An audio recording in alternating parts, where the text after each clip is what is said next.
Hey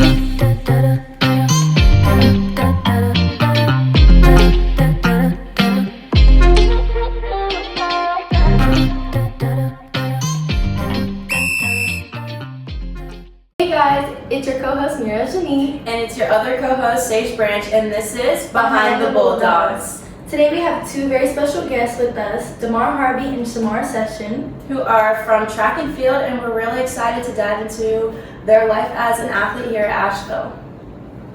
Okay, so guys, go ahead and tell us about yourselves. Tell us who you are, what events you do, all that good stuff. I'm Damar. I'm from Greenville, North Carolina. Sorry. I run the sprints. I do the 400, 200, 100, 60, 4x1, 4x4. My name is Shamar Session. I do 110 hurdles, 110 meter hurdles, the 200, 4x1, 60 hurdles, and yeah, that's it. And what kind of sparked you guys getting into track and field? Like, kind of go into your history of how you ended up running track as a sport. So I always wanted to play football. I started playing football when I was 6 years old. I started really playing. young. Yeah, Really I was playing flag football for like until I turned 12. Then I went into tackle football, and I played that in the rec league. Then I got into middle school, played football all through there, and then high school I played all throughout high school. But my teams in high school were garbage. What high school was it? Farmville. I went to Farmville Central High School. Oh. It's just a small town in North Carolina. Okay. And I think I won one game in 3 years. So, I mean, that counts for something, right? yeah, I guess. So I went to track and field because I felt like I could bet on myself and just win as an individual. And not have to rely on a team or even coaches, because coaches show favorites a lot. Yeah. They do. So I went into track and field just to win as an individual. So would you definitely say that you're more of like an individual sport person than like a team sport person? No, I wouldn't say that. Track is still a team sport. Like, we Yeah. still rely on our teammates. Mm-hmm. But it's just, when it comes to success, you get more success as an individual, I feel like, rather than on a team. Because there's so many aspects on a team, everything has to be clicking. Mm-hmm. And you can't really rely, I can count on myself to win, basically. Okay. That makes sense. But I like the team sport aspect, I just wasn't winning in it. And I started, played basketball. I swear I was the greatest basketball player all time. Yeah, it's nice. All till I got to high school. That's where I met one of our teammates, Joe. Me and him went to the same high school. We both hooped together. If somebody want to look, they can find a picture of me and him in that grade hooping. But that's when I realized like basketball wasn't really for me, because now that I think about it, I wasn't disciplined enough to put in the hours to actually hoop for real.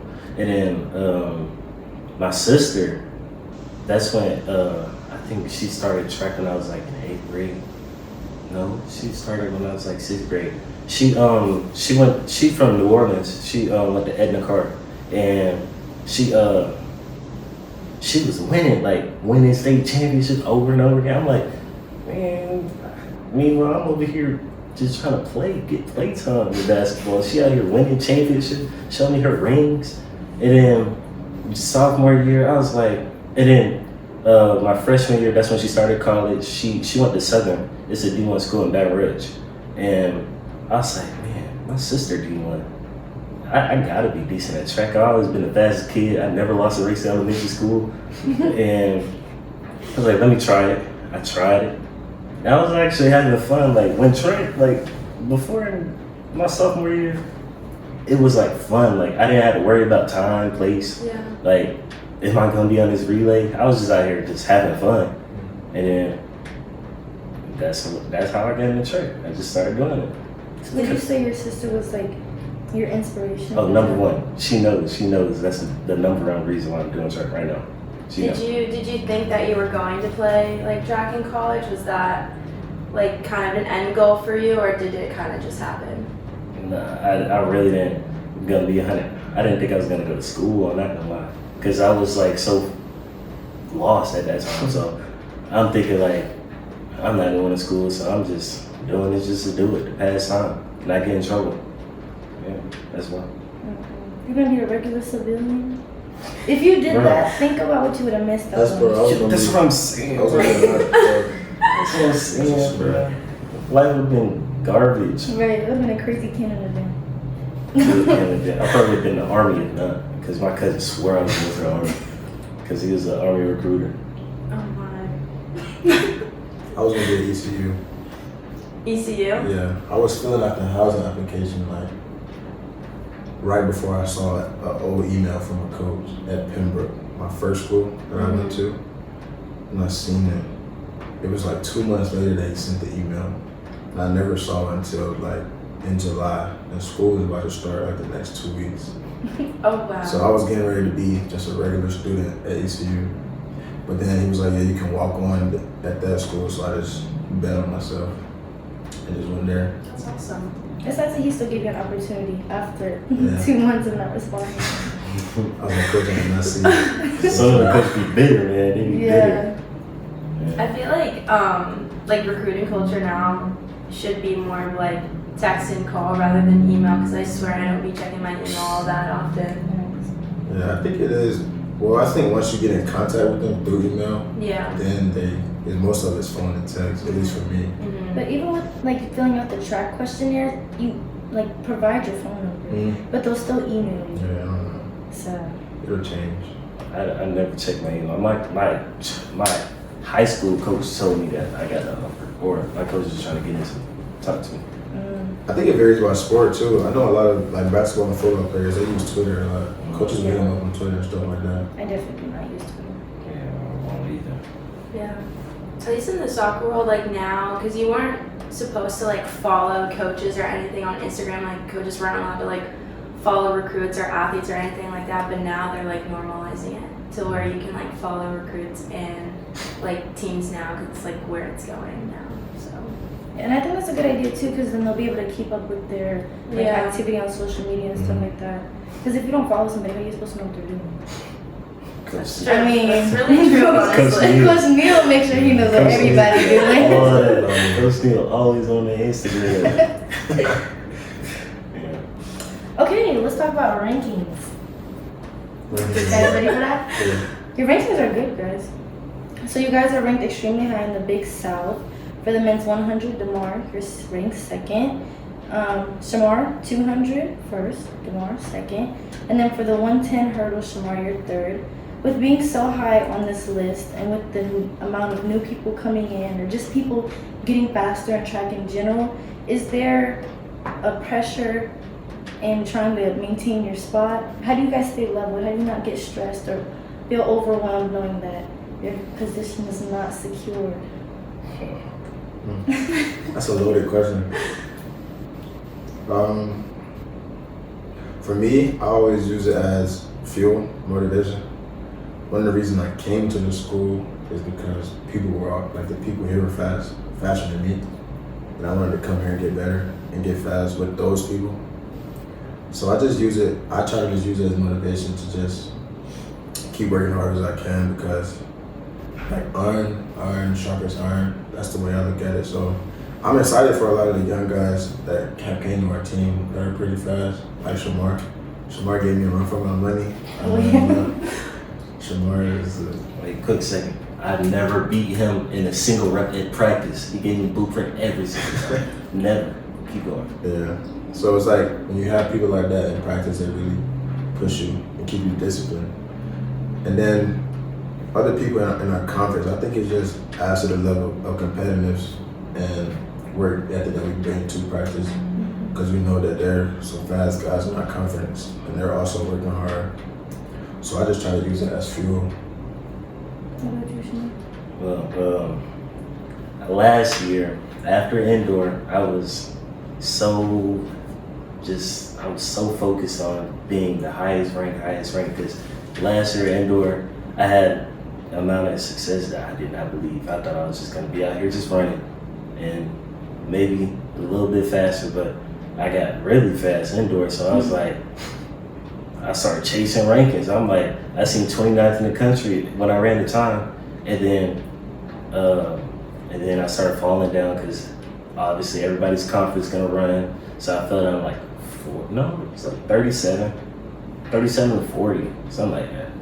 And I was like, outdoor, I'm coming for it all. I'm going to Oregon. Oregon's, that's the championship. I was so focused on being just ranked. Like when we ran at Tennessee our first outdoor meet, I got stepped on. Like a dude he ran like close to a world lead on me, and I ran 21.0, and that was like 97th in the country. And I was so mad at myself. Like I was like, man, what am I doing? I'm not ranked in the top line. I'm not ranked in the top 50, top 25. What am I doing right now? Why am I taking a back step? And then the longer that season got, the worse I got in my head about being ranked. I ran fast. I was ranked all right. Like I was ranked good. I think I ended the year like 30, 35 in the country outdoor. It didn't bring me joy. Like it made me feel like I was putting too much pressure on myself to like maintain the height. So now I'm coming this season thinking about just being good, like mentally myself, like I'm good. Like, whether I have a good performance or not, I'm not chasing no ranking because they gonna come. If I put in the work, they're gonna come. Mm-hmm. So I'm not chasing no ranking. I'm just chasing just being good for myself. I think looking on the outside, just seeing that you were ranked third fastest freshman in the nation. I know crazy. maybe That's right. Yeah. I know like maybe like your own personal ranking all together combined with like all the grades might not have like satisfied you, but I was very proud of you to be like third fastest freshman in the nation. So kind of like going off of that, you were with all of your success, you were named freshman of the year for indoor and both outdoor track. When you kind of look back on that season, you kind of mentioned it a little bit, what moments stand out to you the most and what did that recognition teach you? Well, the recognition brought like a whole lot of pressure on myself. Self-pressure, like my family swearing I'm just this great person, swearing I'm going to the Olympics. But family, they all happy for me and I'm trying to maintain, like I don't want them to feel like disappointed in me. So I'm putting so much pressure on myself and like I don't want to feel that no more. So Yeah. I mean, that's what we talked about last episode where we were talking about like wanting to play for your family and not like wanting to let people down. And that is a lot of pressure. That's pressure you put on yourself. And it's kind of hard to like go out of that mindset of like, I want to play for me, I want to compete for me, and that should be enough too. and it took from me thinking about when I talked to my dad right before I got to college. He told me, no matter what I do, he's gonna be proud of me. Whether I fall down, get back up, he's gonna be proud of me. Whether I make a mistake, he's gonna be proud that I'm trying to correct it. Mm-hmm. So at the end of the day, they're gonna be proud of me no matter what I do. So I just let that part just go away. Now I gotta see what I do during the season because I don't know if it's gonna come back. But I really doubt it because I don't think I'm gonna feel that way no more. You never know, so I guess we'll see. So with you guys ending your season later than most because you guys made it to regionals, can you explain to the viewers what it was like competing at UNF with the conditions and the multiple delays? How did that affect your energy and mindset going into your races? Because I know it was definitely hard for you guys. That was even real. Man, competing at UNF was, I'll just say it was stupid. I'm not gonna lie. That's my whole thing. Like, that was the worst. That was probably one of the worst experiences in track and field that I've had in my whole career. That it was fun to go to nationals, but that's just, I don't think they just didn't. I don't know. Maybe it was just the weather. Maybe it's because I was just beat up from conference still. Maybe it was just running that late, but I think we were running like close to 1 in the morning. Oh my goodness. I got on the line They at can 12:50. do that? You can do that. 12:50. They say after 2 hours after arguing, we're done playing. That's crazy. Yeah, and I was also just dealing with stuff mentally, and all of it together. It was bad. I can't lie. And then when I got to the starting line, it was just mentally I was checked out. I was just ready to get the race over with and get back to Asheville in my bed. I was just over it because it was like you prepare so much and you get into like a certain mindset and you have a certain vision, and then it's like something as small as weather can just throw you so much off your game. And it was just bad. That was crazy. Like my high school coach, her daughter runs at Vanderbilt. Her name is Illyria. She was initially her mom, which is my high school coach. She was initially supposed to stay for one day to watch Illyria run, because at nationals only boys and girls run certain days. Boys first, girls second. So my coach came out there. I was like, "Coach, you gonna be down there and watch me run?" She was like, "Oh, you gonna be there?" And she came, and then she was asking me all day, "Oh, when you gonna run?" And then delay hit. I didn't know when I was gonna run. I think I was supposed to run in like either 5 or 6. I was supposed to run then, and my coach she was like, "When you gonna run? When you gonna run?" It's like, I don't know.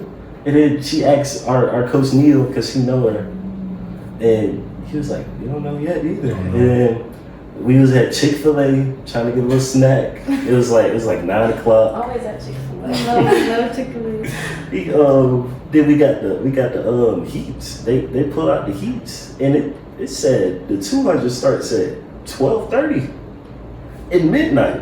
I was like, 12:38. I was like, whoa, this is not real. I'm thinking, all right, they're gonna make us run the next day early in the morning. I was like, cool. And I was like, we running at midnight. And then I was the last heat, so I was the last person to run. So it was like 12:50, 12:55. I was like, Oh my goodness. It was insane, man. I was trying to psych myself. I was trying They to. just didn't extend the meet They a could've just ran day us or in. what? That's what I thought they were Yeah, I thought it was gonna run the next morning, but no. All those delays after delay after delay, it's like you can't even plan your diet. Like eating Yeah. is so important when it comes to like getting ready for a race. Right. And it's like you try to eat at a certain time, certain amount of hours before you begin your warm up, and then before you get on the starting line. And it's like I had like a whole Chick-fil-A meal like 30 minutes before I had to warm up. You did. Oh my goodness. Because when we got there, we thought we were gonna have a little bit, and then when we were on the way there, we found out like we have to start warming up. Yeah. So I'm trying to shove this Chick-fil-A down, because we hadn't ate all day, because Right. when we did eat, we were supposed to run at this certain time. So it was just That's crazy. I'm grateful for the opportunity, but it wasn't a good experience. Yeah. Yeah, was bad. that's not only upsetting and really inconvenient, but I feel like that could also be like really dangerous, especially for athletes who like don't get a proper warm up, not getting proper nutrition, already out there for hours just waiting around. Like, What time did we wake up? Bro, my legs were dead because we had been up all We went day. to sleep. We went to sleep at like 11. So I think we woke up at like 9 or 10. Yeah, something like that. Early. It had to have been 9, because that's when the hotel food was there. Yeah.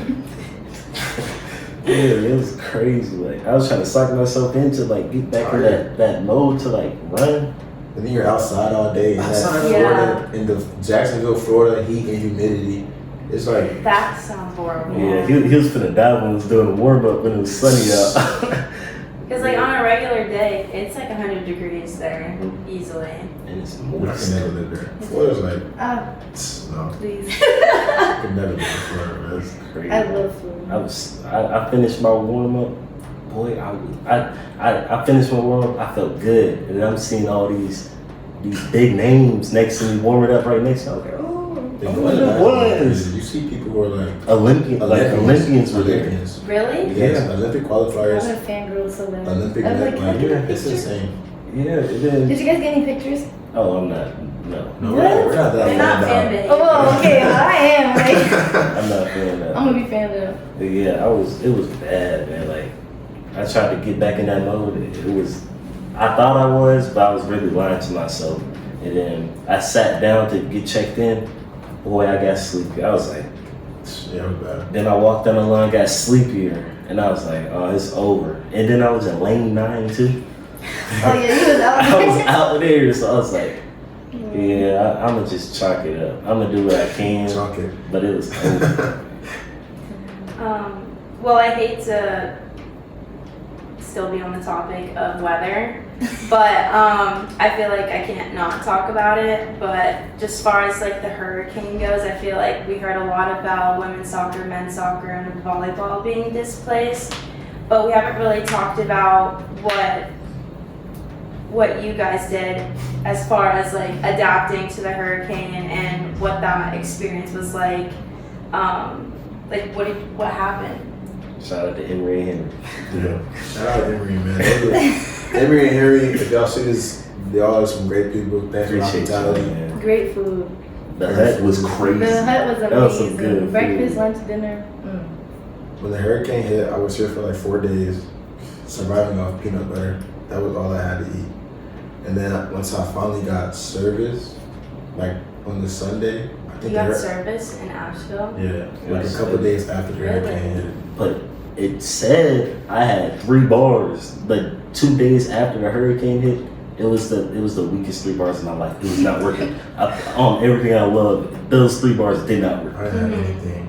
And I finally was able to pull up my GPS and get home. And I was training at home for a couple of weeks. And then that's when they were just replacing all the sports. Mm-hmm. Like I think most of them were at Charlotte. Yeah, that's where we went Yeah. for a while. And then I think even the men's basketball team, the Charlotte Hornets were hosting them. Yeah, they were living luxury up there. I'm saying. So, And then we're like, no hate, what are we no doing? tea, no shade. No but- tea, no shade. And they just weren't placing us anywhere. And then they finally found, I guess Emery and Henry offered, and our coaches told us we have to go up there. Short It was notice, by the way. mandatory. It was like 2 Oh, they days didn't give before. you guys the option? No. They gave us like a Google form, like you can say whether you want to come or not. You guys didn't And know. we had an option. He said that 2 days before we left. Like I was on the way back home from Nashville because I went to see my aunt, and we in the Zoom call. How did you get to Nashville? He was my roommate at the time. Me and Joseph. His mom and his dad came up to get us after like the 4th day of us being at campus because if y'all didn't know, we had to walk all the way to downtown, like to one random hotel, and they had Wi-Fi. So we I had. heard that yeah. rumor and I tried to find it. And we didn't was work just out, walking, so. then we was walking, and then we came over to, you know where that big hotel, like in the middle of Asheville, like a really big. Like the really nice one, Yeah, the real like nice the one. fire. We thought it was at that one. Yeah. So we tried to connect to the Wi-Fi, and it didn't work. It was like, dang, we just walked this far, then we walked down the street to another hotel, like, dang. And then somebody was like, go down farther. When I went over that hill, it's like at least 300 people on that street. Really? Like it was so deep out there, like it was crazy. And then I didn't even attempt to go I didn't. downtown. I was just in the very. it was crazy. Then I called my mom, and I added Joe's mom to the group call because me and him, we went to the same high school, so we live in the same area. Mhm. So whenever one goes home, we both go home. So we called him, and I'm so frustrated. I'm trying to get home. I'm like, get me home, please. Get me home. Get me home. It was low key like how do you say it? Apocalyptic? Apocalyptic. Is that how you say it? Yeah. Yeah. I've never I experienced don't know. anything It like was that. crazy. I was chilling. I was here for like a good week, and then I came back on campus, and I saw that it was like rides to Charlotte, and I was like, ooh. So I went to my room, I got my stuff, and then I went to Charlotte. I was chilling. I was I was like, ooh, seriously, I was. The highway too, because I know how to get. I have family in Charlotte, but they had it blocked off, Mm-hmm. where you couldn't go that way. Oh, The because was only it way like the out highway was- like messed up or something? I guess I don't know. Because I-26 West, the bridge collapsed. Yeah. And so we had to turn around where I tried to go to Nashville and try to go to Virginia. And we got there and these were these guys directing traffic out and they're like, the bridge has collapsed, you have to leave. I'm like, oh my God. And then I was like, all right, I-26 East, we'll see where I end up until I get service. Man, that ride home was crazy. But they didn't tell you We couldn't take showers. I had to brush my teeth through with a water bottle like I'm in Flint, Michigan. It was crazy. What does that even mean? But Flint don't got no running water. Oh, Yeah. okay. Yeah, Wasn't that like the town that flooded? I don't think so. Flint just don't got That's no a water. crazy. Oh, okay. I don't know. But Gotcha. Emory was bad though. But it wasn't. They had a brand new track facility. It was a great training environment. The food was great, but the living They threw lived us in was the in the dungeon. trap. they threw us in the basement. It was a good try. They were in the dungeon. Yeah, they gave us in Charlotte. They gave us the old dorms that are like not even usable anymore. Ours, no. It was Ours great. cool. I mean, it was honestly yes, thank you. But yeah, it was a little dusty down there, but it was great. So You remember? It was so ours was set up like some went to the house, like a old frat house I heard. It was like down the street, some went there, and then we had to be at like an old dorm in Emory. And we was at the bottom. I heard from Blake that it was an old track. It was the old track room. And it was at the bottom, and we turned the corner. It's a wall right here, a wall right here. It's not like big. It's like walls right here. 3 people up here, 3 people up here, 4 people in the back. It was all lined up like it was crazy. that's It crazy. was crazy. At least you guys all had like your gaming like systems Yeah, it was and fun. stuff. I was gaming. I enjoyed my time at Emory. Yeah, we Shout out Emory. Like Shout out Emery. Shout out Emory Yeah. for sure. Thank you for everyone who housed us when we All got the this support, place. man. that's some of my best memories with this track Yes. team. This That's brought what us I've been all hearing. closer. Like Yeah. everyone, like all the teams were like, those were like some of those best times when we all like went through something really Yeah. traumatic together. So, but I feel like things can do that. Mhm. Just bring people together when you all go through the same thing. Yeah. Yeah, it was crazy.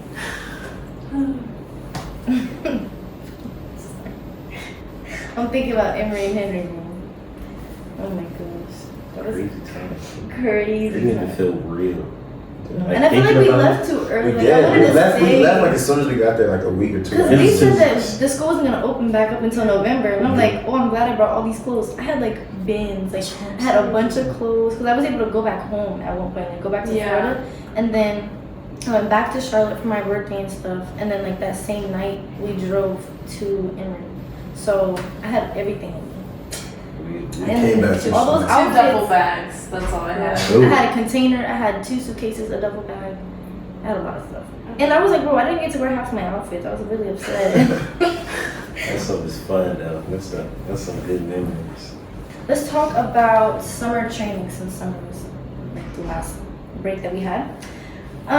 With summer training, and this is my ideology. This might not be true, Okay. but this is how I feel. So I feel like summer training, or just breaks in general that we have, it really can make or break an athlete. Because when you come back, like coaches can automatically tell who's been working out, who hasn't. So for you guys, what does your summer training look like? Do you prioritize weightlifting? Do you prioritize speed more? Like, what do you guys do during your breaks when you're training on your own? I do absolutely nothing.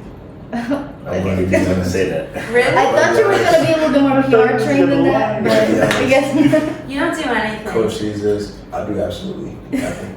I work.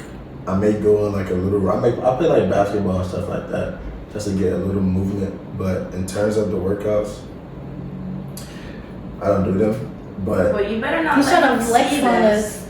He's trying to flex on us to do it's anything. because the season is so long. It's like, Yeah. do you want to train 12 months out of the year? Yes.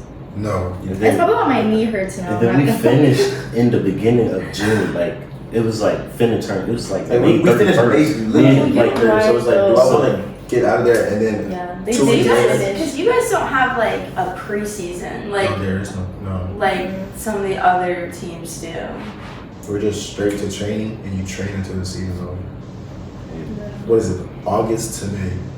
That's so And interesting. in June, July, you literally have 2 months. Like I can't work out for another 2 months. I just relax. I think I took off like 2 weeks and then I got back No, into I training. can't. I can't do that. I just can't sit still. Like, ugh. Like I the need whole something to summer, do. I'm running. Like the entire summer, I'm like killing myself every single day. Like, But trying when to does the get- soccer season end? Doesn't it end like, when does it end? But as soon as we get on campus, we start preseason. So it's like we start preseason in July, and then the season doesn't end till the end of October into November. So every So season, what are y'all doing January, February, March, April, May? that's our off season, and then when we come back from school, we start spring in January. So yeah, we don't really get an off season. Yeah, because you guys start. Yeah. So the summer is my off season. And then, I was a freshman last year, so that summer before, I was doing summer track, AU club track. So I was basically running from I started running again after football in like November. And then I ran all the way through that season.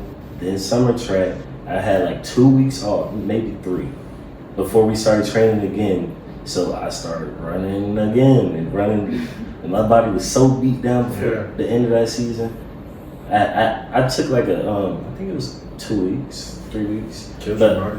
Yeah, but I was really prioritizing lifting. Like I was squatting, and I was also focused on get these fragile hamstrings right because they're fragile. So I was just doing stuff like that, and I was still doing the runs and what we were supposed to do, but it wasn't as intense because I just got done running for almost 2 years straight. So they weren't as intense, but I was lifting intense with my one of my friends from home. Yeah, I feel like maybe I should take a little break. Because even when I wasn't competing my freshman year, I was still like working out and like doing like the full workout, even though I wasn't going to meets and stuff.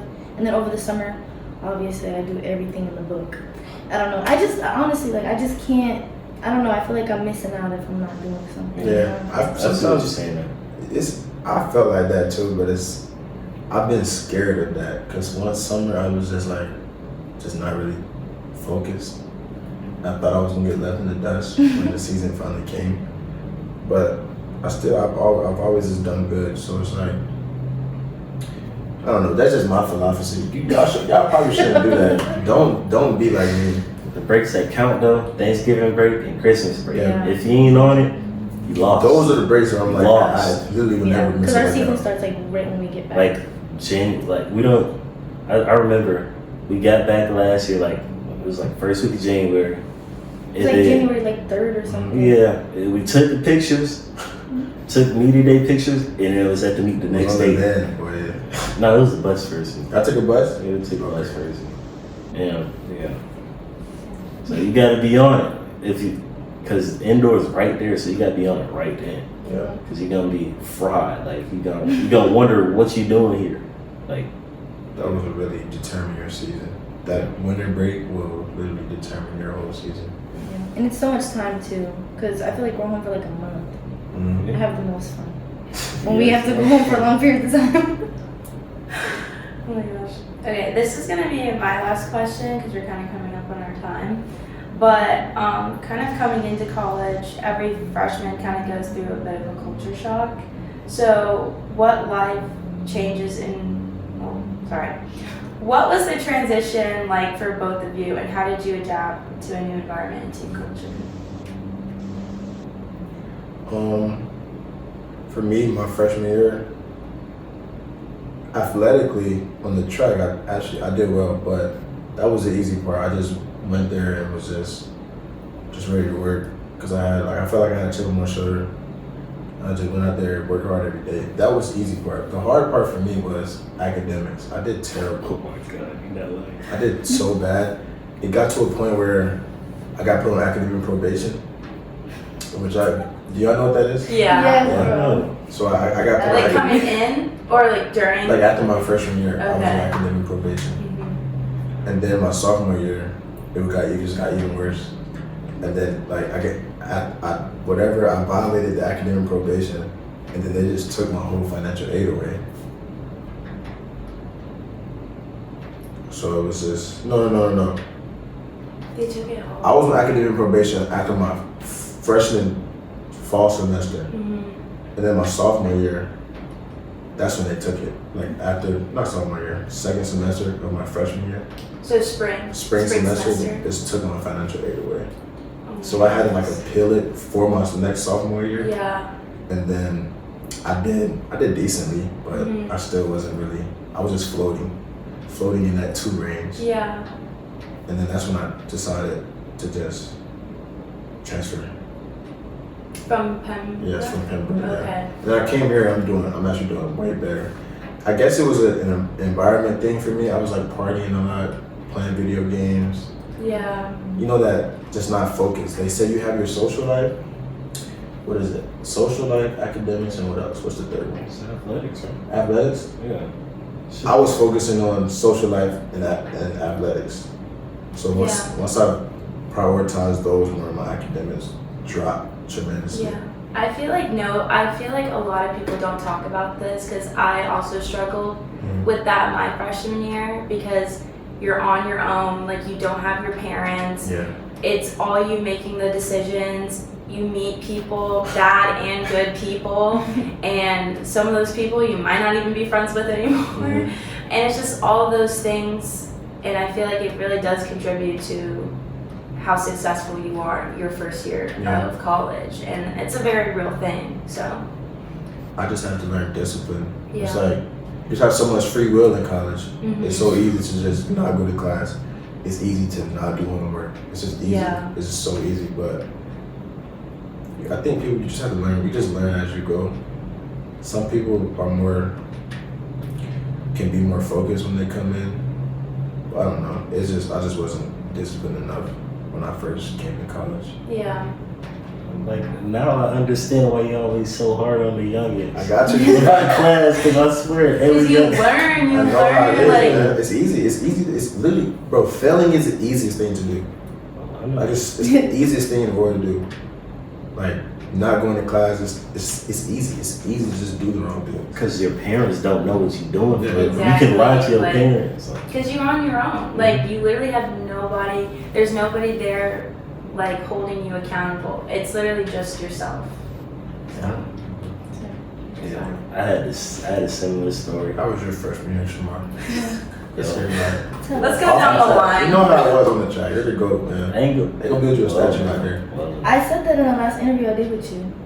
I said he's the GOAT right now, so we gotta talk about You it. I said- hope so, but I ain't gonna lie. That may have been like a bottom 5 year of my life. I'm not gonna like mentally fried. Like I thought. I came to the school. I've always been not that good at academics. Yeah, I'm not gonna lie. Cause like I can always pass a test. I never had problems passing tests. I just wasn't disciplined, so I never did like the extra work, homework. You couldn't pay me to do homework. I don't know why. You just couldn't make it. I don't know what I was doing. And then my high school coach, she called me a stupid and some other cuss words because I was passing tests. Because my teacher told my coach that I was passing tests but not doing nothing besides that. And she had some words that did change my life. Thank you, coach. But yeah, it came kind of the same thing. Like I would always go to class. Like I've always been on time, all that. But what I was doing in class, on my phone, Instagram, TikTok, gaming, Clash Royale, Block Glass. I'm literally on my phone the whole time. I love block class. I love it too. But yeah, like academic wise, I wasn't taking it serious at all. Then I got put on academic probation. I remember Here? Mm. Yo, what are you doing? Bro, I'm telling you, it was a bottom 5 No, year. I know. That's the common thing people were I know how it is. Yes, I know how it is, bro. It happens to the Don't worry, best of man. It Did you happens. go on academic probation? Yes, I don't even Oh my know why. gosh. I have no idea. It happens, why. bro. It's real. It happens. can't I didn't believe realize. it. I thought it was just a threat. No. They really go. They don't Okay, care. I didn't know. I'm not gonna lie, that's probably why I didn't compete my freshman year. I'm not gonna lie. That might have been my reasoning. But I'm just now like It's realizing. okay, guys. We're at the top now. Yeah. So that's fine. Yeah, we're doing good. We're scholars over here. Yeah, I had to. I remember because we was at home when we got our first. We finished our fall semester. We was at home because of the hurricane. I was in the shower. I looked at my crib. My heart dropped. I was like, "My season over. I didn't even get a chance." Like, No. and then she was like, "You did good. You just need to do better." I was like, "Okay." I started running track. we got in season. I did for 2 weeks. I was him for 2 weeks, and then I caught a crazy burnout like early. I don't even know how I got burned out.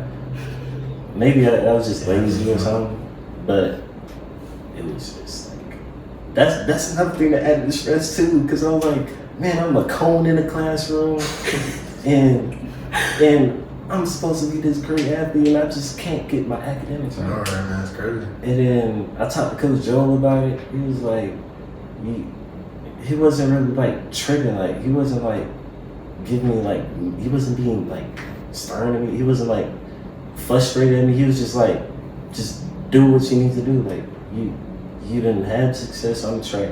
Like, you need to have success in the academics. And I took some summer classes so I can get a little boost. And then Did the work. I caught. He said it to me. I was talking to Coach Joe today. He was like, "You using that momentum from the summer that you gained?" Because I had like 90. I had like 2 A's and a B over the summer. And then now, my academics has never looked like this in my life. Like I have 4 A's. I never did this before. That's awesome though. That's what. Like That's Dean's List and Chancellor's List where they. I got on there. I don't think I'm gonna get there, but I don't say that, man. You gonna get there. because my first year GPA was fried. But now But I I'm feel hitting like that everyone stride. has like a wake up call. Like there's like a wake up that was call it. moment of like, Yeah. okay, I need to get my life Yeah, they together. took the financial. I'm like, yeah, you can take someone's financial aid. I did not know they could do that. Yeah, they They can do anything. I think they did that to me too. And that literally that woke me up like instantly. I was like, my stomach, my heart dropped. Time to walk in. Yeah, I left in immediately. I started working in this year. I'm hitting that stride right now. I ain't never had academics like that, and I feel good. Like so much stress is like lifted off my shoulders because of the That's good. academics. So I'm trying to keep that same momentum when the season happens. I do that, I'm good. Like no stress. Well, gonna stress because I already know how I am, but it's gonna be easier without the academic part. So going off of what you guys were saying about like the lack of discipline, Coach Neal has various quotes by Nick Saban on the doors of the locker rooms. Have you guys seen them? You figured that out? Yeah, and I got the little. You got- what I got was the the little. word? It was that little pendant I had on my backpack. But yeah, go to the locker room, read the quotes, and read the list. It's like three papers, huh? It's 2, Wow.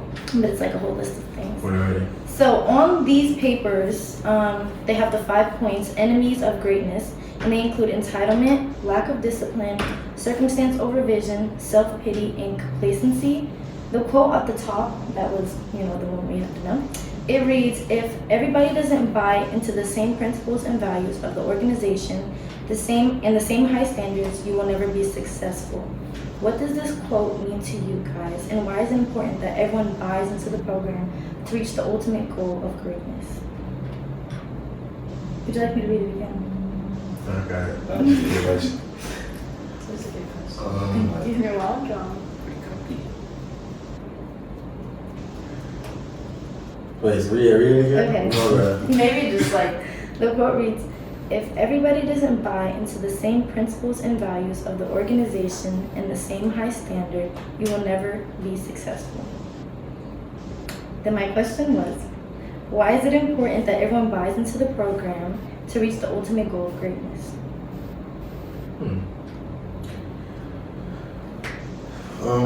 It's important for everyone. I think it's important for everyone to buy in because if one person's doing the wrong thing, they become I call them a cancer, and cancer spreads. So if I was a coach, I would be the worst coach of people's lives. You done said it so many times. They'll tell you I don't play with them out there. It's just everyone has to be bought in because like negative traits and negative habits, they spread, and it's easy to pick up on. And then if you slip somewhere else, like you'll slip anywhere else. Like if you don't do one thing, you won't do another thing, and then it'll take you over, and then it'll take the team over. So I think everyone has to buy in so that it's just everyone's on the same page, and then just you don't want negative things to spread on your team. that's good. I get you saying like it's easy to slip, but I feel like it's easy to buy into. Like, It is. once you trust it, like if you just trust it, you'll be straight. Like But some people, man, they want those instant results. Yeah. I was like that. I had my first year here. I had a terrible indoor season, and I was ready to transfer again. I'm not gonna lie. I was ready to leave Asheville again, but all of my teammates, Adam, Jalen, those guys, and you didn't meet him, maybe you did, I but did. those guys that were here, they were telling me, no, you just have to buy in and trust the process. So even I had, as successful as I am, even I had to learn that, to just buy in and trust the process. Yeah. That's what Coach Joe kept on telling me and Joe. We was so hesitant, like, cause you know high school is different. Like we was running, what 600, 500s, 300. Here we barely doing stuff over 150 until we get into like a real season. So I'm like, how am I supposed to close down a race? I can't even run. I haven't even ran that far. And then I can't, I'm not gonna lie. I didn't really buy in. Like I was always doing work. Like I guess you can call it buying in because I was always working hard. I was always doing the stuff, minus academics. But I was doing the stuff to be successful. But I didn't really buy in for real until I ran my first meet against a pro. I had a pro in my heat, and I was like, man, I'm way better than I was last year. And then I ran against who he just said, Jalen, and I ran fast. I was like, if I'm doing this without like hardly buying in, like I was just there, like I was doing what I was supposed to do, but I wasn't in it for real. So once I put myself in it, like I just had having success, and it's so easy to do that. Just buy in. Sorry to make No, you you good. I know my freshman year, it took me a minute, even up until my sophomore year, it took me a minute to really trust the coaches and like trust our training because I was so stuck on what I knew from high school, and I knew from high school what worked for me because I'm a state champion or whatever. Have like 5 state champion medals in a ring. State record. Okay, I got a state record. in a ring, guys, in a Nice, ring. guys. So it's like I knew what worked for me, especially the type of athlete that I am. I don't really do well with like shorter stuff. I'm more of like a do 500s on a Monday, do a 450, 300. Like I'm a longer progression type of person. And like we were saying about like how am I gonna close a race? I would always feel that way out here because it's like, what is this 120 doing for me if I'm a 400 runner? But up until I started to improve, because again I didn't really compete my freshman year, so I started to improve off of my freshman year, my sophomore year. That's when I started to kind of buy into the program and be like, okay, maybe they know what they're talking about. Yeah. So I was that same way. I think we all had that same idea because we came from doing all this running, and now we barely even running. Oh, that's another thing. We barely run. So if you're not working hard on the reps we're barely running, you're gonna be garbage. Yeah. Like you're not gonna be good. you're gonna Trash. you're just gonna look bad. You're gonna make the team look bad if you don't work hard when we need to run because we hardly do. That's another thing. We had to trust him that us running hard right then. We had to trust that it's gonna translate. And some people didn't trust it, and they just did what they always did. And they got the results. And it holds the team back so much, man. I genuinely, I can't stand it. Like when I see people out there, like, can I curse? Like half-assed. Yeah, stuff. can I say that? Yeah, Yeah. you can say that. Half-assing, when I see that, I hate it because, like, it's so